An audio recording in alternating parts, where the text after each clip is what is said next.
मनोज के पिता अनुज जी बंगाली थे और उसकी माता शीला जी पंजाबी सिख महिला थी। दोनों में बहुत प्रेम था और परिवार के विरुद्ध जाकर दोनों ने शादी की थी। शादी के बाद बहुत साल बीत जाने के बाद भी उन्हें संतान का सुख प्राप्त नहीं हुआ था। अपना महल जैसा घर उन्हें काट खाने को आता था। परिवारों से तो वे पहले ही अंतर्जातीय विवाह के कारण कट चुके थे। अचानक दोनों बहुत एकाकी हो गए थे। एक दिन उनके घर उनके एक बचपन के दोस्त दिनेश शर्मा जी आए। शर्मा जी पहले उनके मोहल्ले में ही रहते थे, पर डॉक्टरी की शिक्षा प्राप्त करने के पश्चात वे बेंगलोर में ही बस गए थे। उनका अपना अस्पताल था, अच्छी खासी प्रैक्टिस थी। उनके 2 बेटे थे जो इस समय एक अच्छे स्कूल में पढ़ रहे थे। जब उन्होंने अनुज जी से संतान न होने की बात सुनी तो वे बोले, आज के युग में कुछ भी असंभव नहीं है। तकनीक की सहायता से आज बेसंतान दंपतियों को भी संतान की प्राप्ति हो सकती है, बस खर्च थोड़ा ज़्यादा आता है। अनुज जी तो यह सुनकर जी उठे, बोले, बस आप हमें बता दें कि क्या करना होगा। ये तो कोई बहुत बड़ी बात नहीं है। भगवान की दया से हमारे पास ऐसी चीज़ की कमी नहीं है। फिर क्या था, इलाज शुरू हुआ और कुछ समय पश्चात जब उन्हें संतान प्राप्ति की संभावना नजर आई तो वे मानो फिर से जी उठे। कुछ ही समय में उनके घर मनोज का आगमन हुआ। उसकी किलकारियों से घर में नई ऊर्जा का प्रसार होने हुआ। दिन बीतते गए और मनोज भी बड़ा होने लगा। बचपन से ही मनोज उग्र स्वभाव का था। वह प्राय रोता रहता था। दिन बीतते गए और मनोज भी बड़ा होता गया। एक दिन अनुज जब शाम को दफ्तर से घर आए तो उनके सिर में बहुत दर्द था। शीला जी के कहने पर कि चलिए डॉक्टर साहब को दिखा आते हैं। अनुज जी ने कहा, अरे नहीं, बस सो जाऊंगा तो ठीक हो जाएगा, तुम फिक्र मत करो। और वे सोने चले गए। शीला जी का भी खाना खाने को दिल नहीं किया और वे भी मनोज को दूध पिलाकर घर का काम निपटने लगे। रात के करीब 11 बजे थे। उन्होंने देखा कि अनुज आराम से सो रहे हैं तो वे भी सोने के लिए चली गई। सुबह काम वाली ने जब घंटी बजाई तो वह हड़बड़ाकर उठी। सूरज सर पर चढ़ आया था। उसने पलंग के दूसरी तरफ देखा तो अनुज अभी भी सो रहे थे। बड़ी हैरानी हुई उसे कि आज इतनी देर तक वे कैसे सो रहे हैं। उसने आवाज लगाकर उन्हें पुकारा पर कोई उत्तर नहीं मिला। उसने उन्हें हिलाया तो भी कुछ जवाब नहीं मिला। उसने जल्दी से दरवाजा खोला और काम वाली पड़ोसन दीपा जी को बुलाकर लाने के लिए कहा। दीपा जी भी अनुज जी को देखकर घबरा गई और डॉक्टर को फोन कर दिया। डॉक्टर साहब ने आते ही अनुज जी की जांच करने के लिए हाथ पकड़ा तो उनका शरीर ठंडा पड़ चुका था।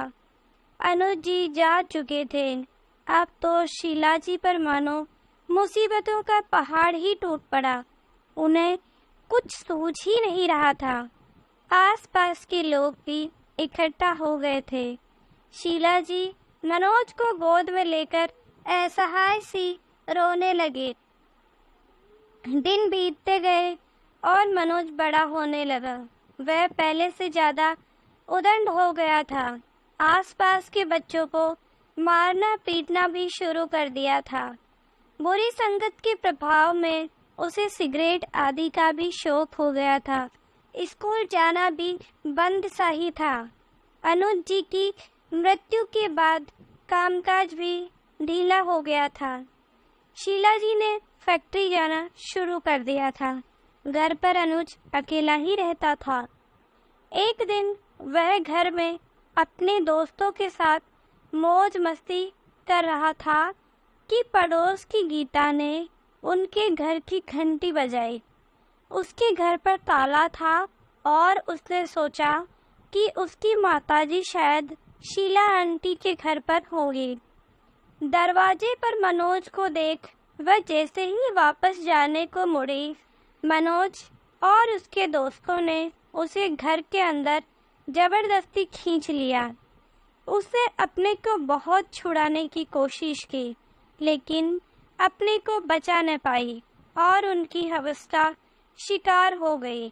उसके कपड़े फटे हुए थे और मुंह से खून भी निकल रहा था।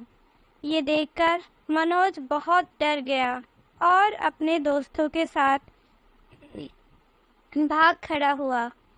कुछ समय बाद जब गीता की माताजी घर आई तो सामने का दरवाजा खुला देखकर शीला जी को पुकारती हुई घर के अंदर पहुंची।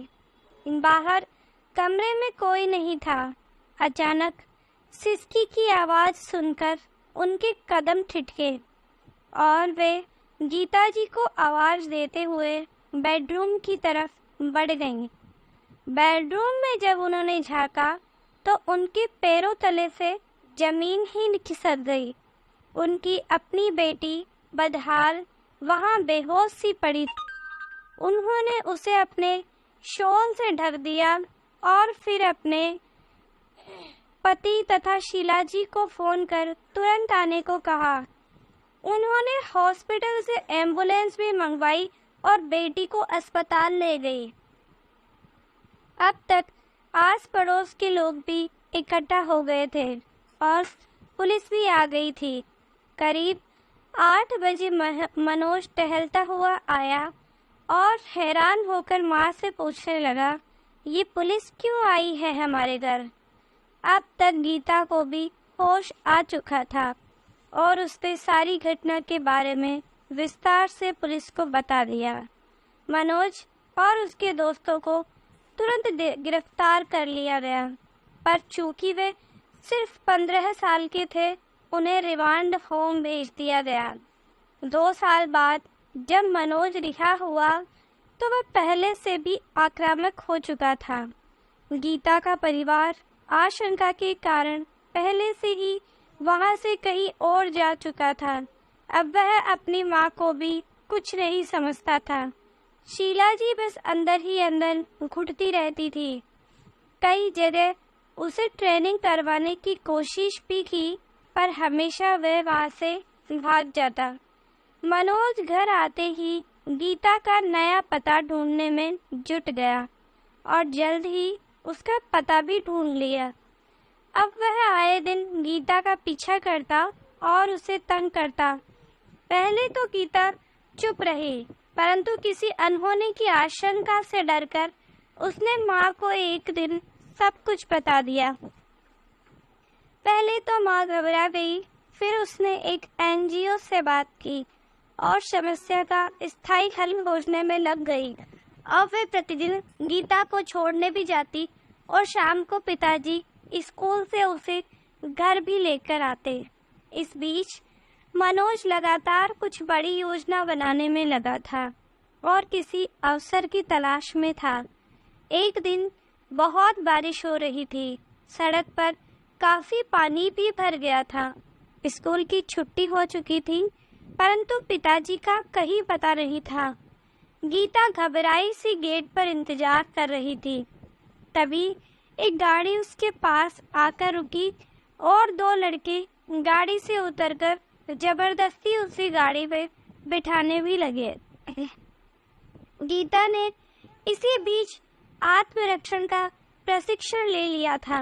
वह फुर्ती से घूमी और उन लड़कों को चित्त कर दिया और शोर मचाना शुरू कर दिया।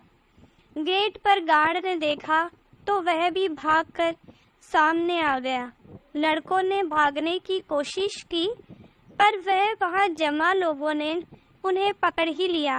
गाड़ी में बैठा युवक गाड़ी लेकर बहुत तेजी से वहां से भाग निकला। अब तक पुलिस की वैन भी वहां आ ही चुकी थी और गीता जी के पिताजी भी वहां आ गए थे। पुलिस उन दोनों लड़कों को अपने साथ ले गई और गीता को भी पुलिस स्टेशन आने के लिए कहा। पकड़े हुए लड़कों ने बताया कि उन्हें मनोज ने ही गीता को अगवा करने के लिए पैसे दिए थे।